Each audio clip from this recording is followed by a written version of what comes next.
Hello. Hello. నమస్తే అండి. నమస్తే మేడం. మేడం మీ పేరు? నా పేరు శ్రీవాణి మేడం. శ్రీవాణి. ఎక్కడి నుంచి మాట్లాడుతున్నారు? హైదరాబాద్ మేడం. ఓకే. రమ్య గారు ఉన్నారు, మాట్లాడండి. Okay madam. శ్రీవాణి గారు నమస్తే అమ్మా. నమస్తే మేడం. చెప్పమ్మా, ఎక్కడి నుంచి ఏంటి ప్రాబ్లం? మేడం నేను హైదరాబాద్ నుంచి మాట్లాడుతున్నాను మేడం. నేను మా రిలేషన్ లో ఒక అబ్బాయిని లవ్ చేశాను 5 years నుంచి. ఆ అబ్బాయితో 5 years రిలేషన్షిప్ ఉన్నాక 5 years మేము అంటే ఫిజికల్ రిలేషన్షిప్ కూడా ఉన్నాము. ఆ అబ్బాయి ఏమో నన్ను కాదని వేరే అమ్మాయిని మ్యారేజ్ చేసుకోవడానికి వెళ్ళాడు మేడం. ఎప్పుడు? 1 month బ్యాక్. అయితే నేను పోలీస్ స్టేషన్ లో కూడా కేసు పెట్టాను మేడం. ఆ అబ్బాయి జైలుకి వెళ్ళింది. అంటే ఫస్ట్ ఒకసారి బెయిల్ కి అడుగుతారంట కదా, ఆ అబ్బాయి ఎంత చేసిన. అయితే నేను ప్రెగ్నెంట్ ఉన్నాను.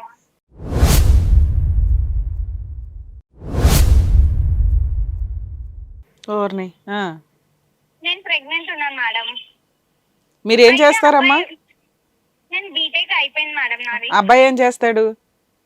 ఆ అబ్బాయి జాబ్ చేస్తాడు, సెంట్రల్ గవర్నమెంట్. సెంట్రల్ గవర్నమెంట్ జాబా? మేడం.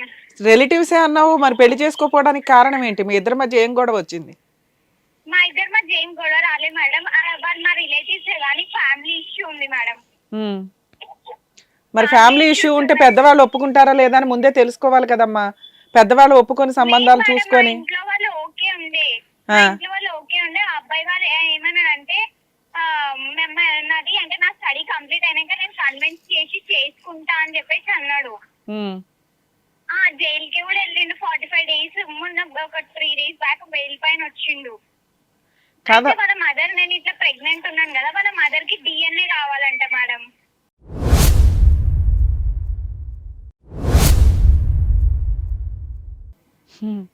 అయితే నేను DNA పర్మిషన్ కోసం కోర్ట్ చుట్టూ తిరిగాను.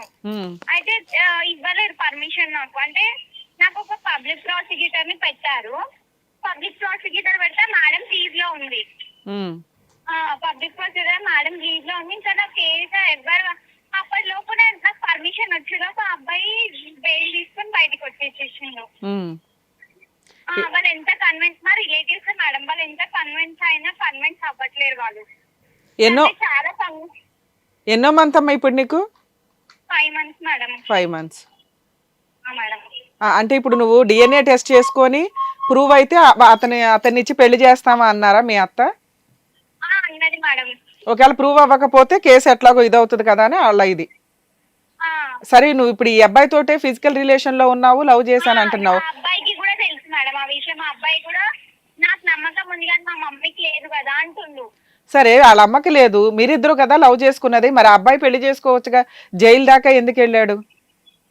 అంటే వాళ్ళ మామయ్య ఒప్పుకోవచ్చు, ఎంత దూరమైన వెళ్తాం కానీ మేము పెళ్లి మాత్రం చేసుకోం. ఇంకేమంటే నా క్యారెక్టర్ ఇంకా బ్యాడ్ చేసేస్తున్నారు మేడం వాళ్ళు. అంటే ఏ రకంగా నీ క్యారెక్టర్ ఎట్లా బ్యాడ్ అవుతుంది? నువ్వు ఎవరితోనన్నా మాట్లాడితేనే తిరిగితేనే కదా. కాదా, నేనంటే వాళ్ళతో మాట్లాడతా, వీళ్ళతో అంటే నేను అన్నాను సరే నేను వాళ్ళతో వీళ్ళతో మాట్లాడతాను కదా. నేను పోలీస్ స్టేషన్ లో అబ్బాయిని అడిగిపించాను పోలీస్ వాళ్ళందరి ముందు. సరే నా క్యారెక్టర్ బ్యాడ్ అని మీ ఇంట్లో వాళ్ళు అంటారు కదా, మళ్ళీ నీకు 5 years తిరిగినప్పుడు తెలియలేదు నా క్యారెక్టర్ బ్యాడ్ అంటే. వాళ్ళు ఏదో కోపంలో అన్నారు, నేనేం అనలేదు అని క్యారెక్టర్ బ్యాడ్ అంటే. అడిగిరు మేడం, పోలీసు వాళ్ళు కూడా అడిగిరు అమ్మాయి క్యారెక్టర్ బ్యాడా అనేసి అడిగిరు. లేదు ఏం లేదు అని చెప్పేసి నన్ను అన్నారు.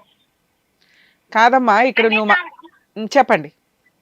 నా ముందు కన్విన్స్ అవుతుంది మేడం. నా ముందేమో నేను వెళ్ళినప్పుడు నేను చేసుకుంటా అది ఇది అంటుంది. మళ్ళీ వాళ్ళ ఇంట్లో వెళ్ళినప్పుడేమో నాకు వద్దామే అని చెప్పేసి అని అంటాడు. అట్లా 2 ways మాట్లాడుతున్నాడు. ఇది ఇప్పుడు దాకా మీరు చెప్తున్న దానికి నాకు క్లారిటీ రాలా. ఎందుకు అంటే లవ్ చేసుకున్నది మీరిద్దరు, ఇంట్లో వాళ్ళు కుదిరితే ఒప్పించుకుందాం అనుకున్నారు, లేకపోతే మీ ఇద్దరు మేజర్లు కాబట్టి మీరిద్దరు ఏదైనా జాబ్ చేసో మీరు ఇండివిడువల్ గా బతకగలరు, కనీసం అప్పటిదాకా ఏ ప్రెగ్నెన్సీ రాకుండా అన్న ఉండి మీరు మ్యారేజ్ చేసుకోవడానికి ట్రై చేసి ఉంటే బాగుండేది. ఎందుకంటే ఇంట్లో వాళ్ళు కట్టేస్తే ఉండిపోయే అంత లవ్ కాదు కదా మీది. వాళ్ళని కాదనుకోడుగా బయటకు వచ్చి మీరిద్దరు పెళ్లి చేసుకోగలరు, మీరు ప్రూవ్ చేసుకోగలరు. కానీ ఆ అబ్బాయి జైలు కన్నా వెళ్ళాడు తప్ప నిన్ను పెళ్లి చేసుకుంటానని అనట్లా. వాళ్ళ ఇంట్లో వాళ్ళ మీద తోస్తున్నాడు. నువ్వేమో అంతా అతను నాకే సపోర్ట్ చేస్తున్నాడండి, నా క్యారెక్టర్ మంచిదే అంటున్నాడండి, జైలు కన్నా వెళ్తున్నాడండి, నన్నే పెళ్లి చేసుకుంటాను అంటున్నాడండి అంటున్నావు. జైలుకి వెళ్తున్నాడు, కోర్టులకు వెళ్తున్నాడు, కేసులు ఫైట్ చేస్తున్నాడు. వాళ్ళ అమ్మేమో DNA టెస్ట్ ని ఛాలెంజ్ చేస్తుంది. వాళ్ళేమో క్యారెక్టర్ డౌట్ పడుతున్నారు. ఏ రకంగా డౌట్ పడుతున్నారమ్మా? అంటే మీకు ఇంకెవరన్నా బాయ్ ఫ్రెండ్స్ గానీ అట్లా ఎవరైనా ఉన్నారా లేకపోతే? అట్లా కాదు మేడం, అట్లా కాదు. అమ్మాయి రూడ్ గా మాట్లాడుతుంది, అట్లా మాట్లాడుతుంది, ఏం వర్క్ చేయదు అట్లా ఇట్లా అని చెప్పేసి చెప్తారు వాళ్ళ ఇంట్లో. ఏం వర్క్ చేయాలి? నువ్వు ఆల్రెడీ బీఎస్సీ కంప్లీట్ చేసావు, రేపో మాపో జాబ్ వస్తుంది కదా. లేదు మేడం, నాకు వచ్చింది ఆల్రెడీ. ఆ, ఇట్లా మరి ఉందని చెప్పేసి నేను వెళ్ళట్లేను. ఆహా, ఇలా ఉన్నావని వెళ్ళట్లేదా? వెళ్ళట్లేను. ఎంత శాలరీతో వచ్చిందమ్మా జాబు? నాకు పర్ మంత్ 30,000 మేడం, డిఆర్డిఎల్ లా. ఓకే, ఎప్పటిదాకా నేను చేసావు? జాయిన్ అవ్వలేదు, జనవరి నుంచి జాయిన్ అవ్వాలి. నాకు మొన్ననే అయింది, ప్లేస్మెంట్ లో వచ్చింది.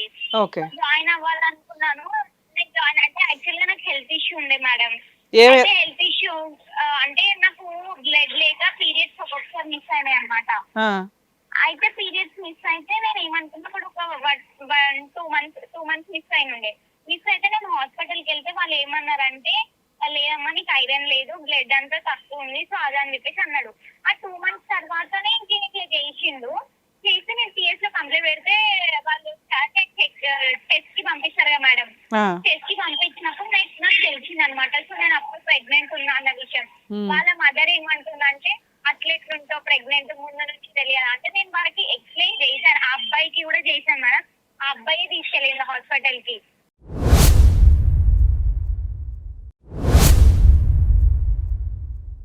నాకు హెల్త్ బాగాలేకపోతే ఫీవర్ వచ్చి బాగా నేను ఇంకా లేవలేని పొజిషన్ లో ఉండే 2 మంత్స్. కాదమ్మా, నీకు ఇట్లా ఈసారైనా అట్లా గ్యాప్ రావడము, అంతకు ముందు కూడా లేటు? అంతకు ముందుకు వచ్చింది నాకు. అయితే అప్పుడు నేను అంతకు ముందు ఒక్క టైం వచ్చింది మేడం, అంత రాలే, ఒకటే టైం వచ్చింది గ్యాప్. అయితే మళ్ళీ తర్వాత గ్యాప్ వస్తే నేను ఫుడ్ తీసుకున్నా మంచిగా. తీసుకుంటే రికవరీ అయింది. మళ్ళీ నాకు మొన్నట్లు అయ్యింది అది. కానీ అది ప్రాబ్లం అది కాదు, నేను అది అనుకున్నాను, కానీ ప్రాబ్లం అది కాదు. నేను కన్సీవ్. ఓకే, నేను చెక్ చేసుకోలేదు, నేను అదే ప్రాబ్లం ఏమో వెళ్దాంలే హాస్పిటల్ కానీ నేను ఫ్రూట్స్ తింటున్నా, ఇంకా వస్తుందేమో అని చెప్పి. సరే అమ్మా, ఇప్పుడు మీ ఇద్దరు విడిగా ఈ ఇష్యూ మీద గొడవ పడి ఎంతకాలం అవుతుంది? 2 మంత్సా 3 మంత్సా? 45 days అవుతుంది మేడం. 1 month 45 days. 1 month 45 డేసా? 1 month only 45 days. Sorry 45 days. ఒక 1.5 month బ్యాక్ ఈ ఇష్యూ మీద గొడవ జరిగింది. ఎందుకు జరిగింది అసలు? ఈ విషయం బయటికి ఎట్లా వచ్చింది? మీరు 1.5 month వరకు మీరిద్దరు మంచి లవర్స్ గానే ఉన్నారు, అన్ని బాగానే నడుస్తున్నాయి. సడన్ గా ఈ ఇష్యూ ఎందుకు ఇంత రేజ్ అయ్యింది? అప్పుడే సడన్ గా నువ్వు ప్రెగ్నెంట్ అని ఎలా తెలిసింది? అప్పటిదాకా తెలియని ఇష్యూ ఏంటంటే, నువ్వు లేట్ గా పీరియడ్స్ వస్తాయంటే దానివల్ల నాకు తెలియలేదు అని నువ్వు అంటున్నావు. 1.5 month బ్యాక్ ఇష్యూ బయటకు వచ్చింది, మీరు ప్రెగ్నెంట్ అని బయటకు వచ్చింది, వాళ్ళు కాదనటం బయటకు వచ్చింది, కేసు పెట్టేయడం, అతను జైలుకి వెళ్ళిపోవడం, ఇన్ని టపాటపమని ఎందుకు అంత ఫాస్ట్ గా జరిగినాయి? ఆ ఇన్సిడెంట్ ఎలా బయటపడింది? ఏమైందంటే అందరికి అంటే వాళ్ళ ఇంటి దగ్గరనే మా కాలేజ్ అన్నమాట.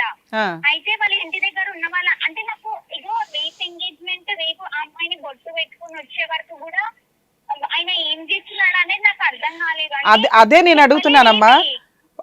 ఆల్రెడీ మీరు 1.5 month బ్యాక్ వరకు, ఒక్క నిమిషం నాన్న, 1.5 month బ్యాక్ వరకు మీ ఇష్యూ ఇంట్లో వాళ్ళకి తెలియలేదు. ఓకే, ఆ అబ్బాయి ఇంకో అమ్మాయి ఎంగేజ్మెంట్ కి వెళ్ళడం, అదే పెళ్లి చూపులకి వెళ్ళడం, ఇవైతే నడుస్తున్నాయి కదా, నీకు డౌట్ రాలేదా?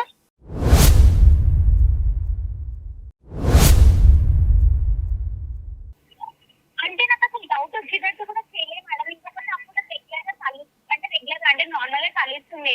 అయితే యాక్చువల్లీ ఏమైందంటే మా బ్రదర్ చనిపోయినప్పటి నుంచి అతను నన్ను ఎక్కువ కలవట్లేడు అనమాట. అదే ఎప్పటి నుంచి అమ్మా? ఎగ్జామ్ మా బ్రదర్ 1 year బ్యాక్ చనిపోయాడు మేడం. సో 1 year నుంచి మీరిద్దరు సరిగ్గా కలుసుకోవట్లా, అంతేనా? అంటే అప్పుడు అంటే 4 years బ్యాక్ ఏమో డైలీ అంటే రెగ్యులర్ గా డే బై డే అట్లా మా ఇంటికి వచ్చేవాడు, మా బ్రదర్ తో ఉండేవాడు, అట్లా మా రిలేషన్ మా బావనే కదా, అట్లా ఉండేవాడు మేడం. ఇక ఆఫ్టర్ దాట్ ఏమైందంటే బ్రదర్ చనిపోయినాక నేను మా మదరే ఉండిపోతున్నామని మేము మా అమ్మమ్మ వాళ్ళ ఇంటికి వచ్చేసాము. మేము మా అమ్మమ్మ వాళ్ళ ఇంటికి వచ్చేసాము. ఇంకా అప్పుడు మాకు అక్కడ కలవడానికి మేము ఊరికి అట్లా విజిట్ అవ్వడం, అంటే పార్క్స్ కి ఇట్లా ఈవెంట్స్ అట్లా ఇట్లా వెళ్ళడం మేము చేసామన్నమాట. అయితే ఏమైందంటే నేను అప్పుడు నాకు ఇంకా హెల్త్ బాగా, ఇంకొకటి నాకు ఎగ్జామ్స్ ఉన్నాయి, నేను బయటికి వెళ్ళడానికి అంటే అబ్రాడ్ వెళ్ళడానికి నేను కొంచెం బిజీ ఉన్నా. సో నేను బిజీ ఉంటే నేను ఈ బిజీ ఉన్న మూమెంట్ లో ఇట్లా చేసేసారు. సంబంధం ఎప్పుడో చూసిరంట, పెట్టుకొని వచ్చిరంట. అయితే ఒక 2 days అయితే రేపు అయితే ఎంగేజ్మెంట్ అనగా మా కాలేజ్ అక్కడ వాళ్ళు ఉంటారు కదా నాకు సర్క్యులర్ లో ఫ్రెండ్స్, వాళ్ళు కాల్ చేసి ఇట్లా అబ్బాయి ఎంగేజ్మెంట్ అంట కదా, నీకు తెలీదా, నీతోనే అనుకుంటున్నా చేసినాం మేము అని చెప్పేసి అంటే నాకు ఢిల్లీలో కాల్ చేస్తే నా నెంబర్ బ్లాక్స్.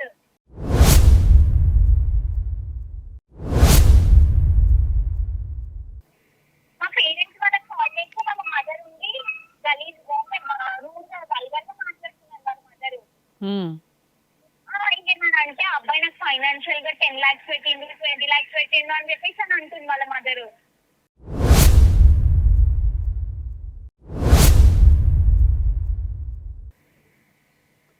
అబ్బాయి పెట్టడం ఏంటి నాకు అర్థం కాల, ఆ పాయింట్ అర్థం కావట్లా. వాళ్ళ అబ్బాయి 10 lakhs ఖర్చు పెట్టించాడా? ఈవిడకి పెట్టారా? నీకు పెట్టాడంట. Okay okay. అబ్బాయి నాకు పెట్టాడంట 10 lakhs. అబ్బాయి ఏం జాబ్ చేస్తాడమ్మా? సెంట్రల్ గవర్నమెంట్ అన్నావు కదా, శాలరీ ఎంత వస్తుంది? సాలరీ 30,000 వస్తుంది మేడం. అతనికి 30,000ఏనా? మళ్ళీ అందులో నీకు 10 లక్షలు పెట్టేది ఎక్కడ? ఫైనాన్షియల్ ఇష్యూ ఇంకా ఏమంటారు ప్రాబ్లం కూడా ఉంది మేడం ఆయనకి. అంటే వాళ్ళు హౌస్ ట్రాన్స్ఫర్ చేశారు 40 lakhs దాకా ఫైనాన్షియల్ ప్రాబ్లం ఉంది. ఆ ఫైనాన్షియల్ ప్రాబ్లం వదిలేసి వాళ్ళ మదర్ నాకు 10 lakhs పెట్టింది. మా ఫ్యామిలీ మొత్తం మొత్తం చూస్తున్నారు. ఇంకా రూమర్ క్రియేట్ చేసారు అన్నమాట. అమ్మా అతను పెళ్లి చూపులకు వెళ్ళాడు, ఎంగేజ్మెంట్ అయ్యిందా అవలేదా? ఎంగేజ్మెంట్ ఏం అవ్వలే మేడం. ఎంగేజ్మెంట్ అయితే నేను ఆపేస్తా. ఓకే. పెళ్లి చూపులకి వెళ్ళి ఆపేసానంటే వెళ్ళి CS లో కేసు పెట్టినాను. అదేలేమ్మా అదే. రేపైతే ఎంగేజ్మెంట్ అనగానే నేను కేసు పెట్టాను. ఆ అమ్మాయి ఎవరు కూడా తెలియట్లేదు. అయితే ఆ అమ్మాయి అంతా నేను ఎన్ని ఇయర్స్ వెళ్ళేసి వచ్చినా మీ వాయిస్ కొంచెం క్లారిటీగా లేదు, క్లారిటీగా మాట్లాడతారా అండి? కాదు మేడం. ఆ అబ్బాయి ఆ అమ్మాయి అన్నదంట, ఈ అబ్బాయిని చేసుకునే అమ్మాయి ఏమన్నదంట అంటే ఎన్ని ఇయర్స్ అయినా నువ్వు జైలుకి వెళ్ళేదా, నేను చేసుకుంటా, నేను రెడీ ఉన్నా అని చెప్పేసి అని అన్నదంట. కాదమ్మా వీళ్ళ పెళ్లి చూపులకి వీళ్ళ ఎంగేజ్మెంట్ కి ఎంత టైం ఉందమ్మా? పెళ్లి 1 week మేడం. ఓకే. డిఫరెంట్ తెలుసా? 1 week లో సంబంధం చూసేశారు, ఓకే అనుకున్నారు, ఎంగేజ్మెంట్ కి రెడీ అయిపోయారు. సరే మీరు 1 year నుంచి మీ బ్రదర్ చూస్తున్నారు కానీ నా దగ్గర వరకు రానివ్వలేరు.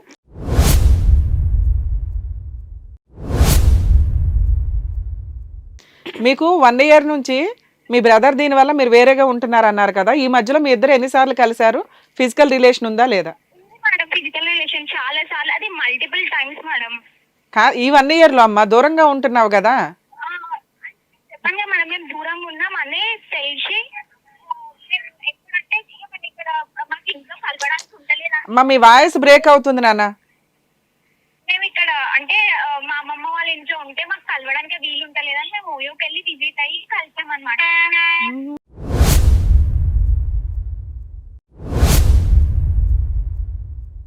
ఓయో రూమ్స్ అన్ని ఇటుకే ఉన్నట్టున్నాయి. ఓకే నాన్న. నీకు అనిపించలేదా ఒకవేళ ఇంట్లో పెళ్లి చేసుకోకపోతే పెద్దవాళ్ళు ఒప్పుకోకపోతే ఇబ్బంది అవుతుంది, వాళ్ళ ఫ్యామిలీ మీ ఫ్యామిలీకి గొడవ జరుగుతుంది, రేపు ఏదైనా తేడా వస్తే ఇబ్బంది కదా అని మీరేం ప్రికాషన్స్ కూడా వాడలేదా తల్లి? మేడం నేను ఎప్పుడు కంటిన్యూస్ గా అడుగుతూనే ఉంటా. అంటే ఏమంటారు తెలుసా, నీ స్టడీ అయిపోక ముందుకే ఎందుకు అని అంటారు. సరేలే మా రిలేటివ్స్ కదా, మా ఇంట్లో అందరికి ఓకే ఉంది కదా, సరే వాళ్ళ ఇంట్లోనే కదా కన్విన్స్ చేద్దాం అనేసి మేము అనుకున్నాము. ఓకే అమ్మా. సో ఇప్పుడు నీకు వెంటనే మీ ఫ్రెండ్స్ నేను ఇట్లా లవ్ చేస్తున్న అబ్బాయిని నేను చేసుకోవాలనుకుంటున్నా అని చెప్తే ఓకే అయింది. మా ఇంట్లో అందరికి ఓకే చెప్పారు. సరే అమ్మా మీకు ఆల్రెడీ ఏమంటారు అంటే అసలు ఆ అమ్మాయితో తిరగలేదు, అమ్మాయి అన్ని ఫ్రాడ్ అసలు అది ఇది అని చెప్తున్నారు. అబ్బాయి ఏమంటున్నాడు? అబ్బాయి పోలీస్ స్టేషన్ లో ఏదో అంటాడు కదా, ఎవిడెన్స్లు ఉంటాయి కదమ్మా మీరిద్దరు. అయితే ఓయో రూమ్ కి ఏమన్నాడు మేడం, 2 times వెళ్ళినాం మేము 1 year లా అని అన్నాడు.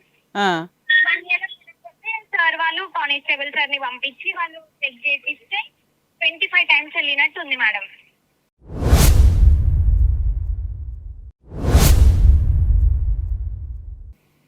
అది కూడా నేను ఫేక్ తీసుకొచ్చిన అంటుండు మేడం. నేను ప్రెగ్నెన్సీ రిపోర్ట్ తీసుకొచ్చి అది కూడా ఫేక్ అని అంటుండు.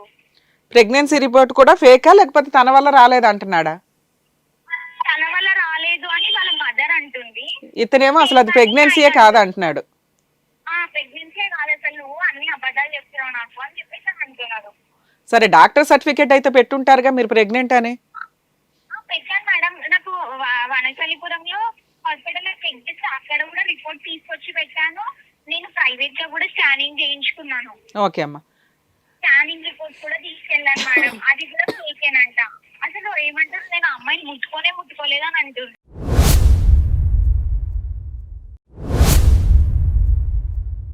అరే మరి 2 సార్లు ఓ రూమ్ కి వెళ్ళి ఏం చేశారమ్మా? కబుర్లు చెప్పుకొని వచ్చారా? 25 టైమ్స్. అదే అంటుంది మేడం, జస్ట్ నేను మాట్లాడడానికి వెళ్ళాను, బిర్యానీ తినడానికి వెళ్ళాను అని అన్నాడు. ఏది ఓయో రూమ్ లో బిర్యానీ తినడానికి వెళ్ళారా? అట్లా చెప్తున్నాడు. ఆయనేమో 2 టైమ్స్ అంటున్నారు, ఈ 1 year లో నువ్వేమో 25 టైమ్స్ అంటున్నావు. అంతకుముందు 4 years ఎక్కడ కలిసేవాళ్ళమ్మా ఫిజికల్ రిలేషన్ కోసం? మా ఇంట్లోనే మేడం. ఇంట్లో ఎవరు ఉండరా తల్లి? ఉంటారు మేడం. మీ బ్రదర్ ఉన్నారు కదమ్మా 4 years బ్యాక్, అమ్మ నాన్న అందరూ అంత ఖాళీగా వదిలేసి వెళ్తున్నారా మిమ్మల్ని? మా ఫాదర్ లేడు మేడం, మా మదర్ ఒక్కతే.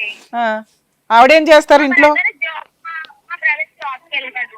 మీ అమ్మగారు ఏం చేస్తారమ్మా? మా మదర్ మెడికల్ చేస్తారు మేడం.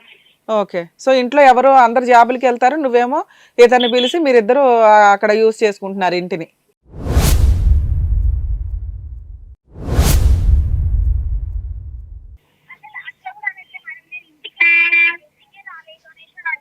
సరే అతను అనటం బాక్స్ కూడా ప్రిపేర్ చేసి ఇచ్చేది.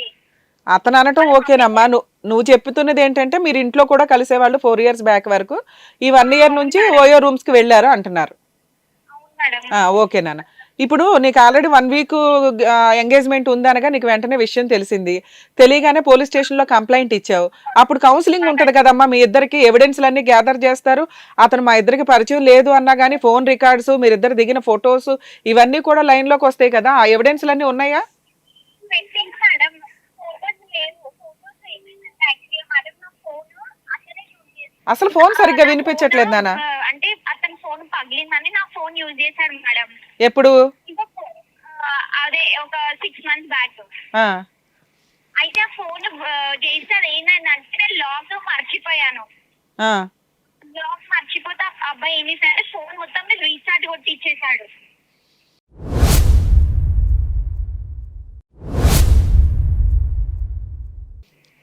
మొత్తం అంతా డిలీట్ అయిపోయింది అంటున్నావు. డిలీట్ అయిపోయింది, మొత్తం రీఛార్జ్ కొట్టించాడు. సరే ఫోటోస్ లేకున్నా గానీ అబ్బాయి ఏమన్నాడంటే లాస్ట్ టైం నాతో ఆగస్ట్ లో మాట్లాడింది చెప్పాడు, అబద్ధం చెప్పాడు. నేనేం చేశానంటే ఒక యాప్, జియో యాప్ నుంచి మొత్తం హిస్టరీ వెళ్తాది మేడం. అయితే నేను ప్రతి ఒక్క పాయింట్ విత్ రికార్డ్స్ తో నేను అన్ని సబ్మిట్ చేశాను. మళ్ళీ బ్యాకప్ తీసావన్నీ?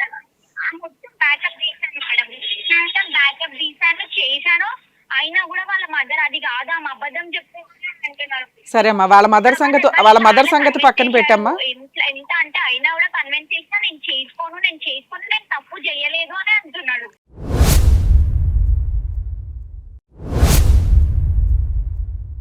ఓకే అమ్మా, వాళ్ళ మదర్ సంగతి పక్కన పెట్టి ఇప్పుడు మీ ఇద్దరివి పర్సనల్ ఫొటోస్ ఏమైనా ఉన్నాయా? ఫిజికల్ గా కమిట్ అవుతున్నప్పుడు కొంతమంది తీసుకుంటారు కదా. మేడం అదే చెప్పాను, ఫోన్ మొత్తం రీస్టార్ట్ చేయించేసిండు. కాదమ్మా, నువ్వు బ్యాకప్ తీసానంటున్నావు కదా, అప్పుడు ఫొటోస్ ఏమీ రాలేదా? బ్యాకప్ అంటే నేను యాప్ నుంచి ఓన్లీ కాల్ హిస్టరీ మాత్రమే తీసాను మేడం. అంటే కాల్ హిస్టరీలో రొమాంటిక్ గా మాట్లాడుకున్నవి అవన్నీ ఉన్నాయా? అట్లా లేదు మేడం, అవన్నీ ఏం లేవు. సరే, ఈ 6 months లో మీ ఇద్దరు కలిపి మళ్ళీ ఫొటోస్ ఏమి దిగలేదమ్మా?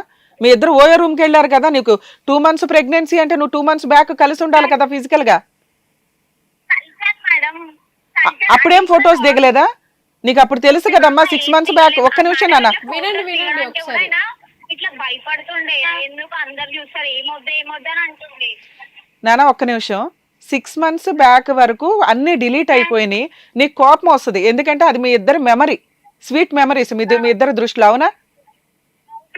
ఆ తర్వాత కనీసం మళ్ళీ 6 months తర్వాత ఫిజికల్ రిలేషన్ ఉంది ఓయో రూమ్స్ కి వెళ్ళామండి అంటున్నావు కదా, అప్పుడైనా ఒక 2-3 ఫొటోస్ దిగుతారు కదమ్మా గుర్తు కోసం.